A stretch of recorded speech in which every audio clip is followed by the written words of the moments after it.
La foto trasmette emozioni forti. Papa Francesco con lo sguardo fisso sul busto di Sant'Antonio, la mano a sfiorare la reliquia, quasi a voler comunicare e trasmettere dolcezza e meditazione. Un momento di serenità tra i tanti impegni del Santo Padre.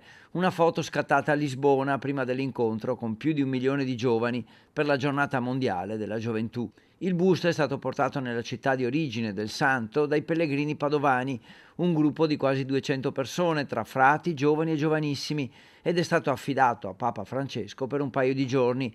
A pubblicare la foto è stato Monsignor Ravelli, delegato pontificio della Basilica e maestro delle celebrazioni liturgiche pontificie. Il Papa sembra chiedere consiglio a Sant'Antonio, santo di tutti, una foto che si collega a quanto accaduto nei giorni scorsi, quando il pontefice aveva messo in guardia scherzosamente i fedeli di Lisbona perché i padovani volevano rubare il santo ai portoghesi, una battuta alla quale i frati avevano risposto invitando Papa Francesco a visitare la basilica, mentre il vescovo Cipolla, sempre scherzando, aveva sottolineato che la basilica è comunque sotto la giurisdizione del Vaticano.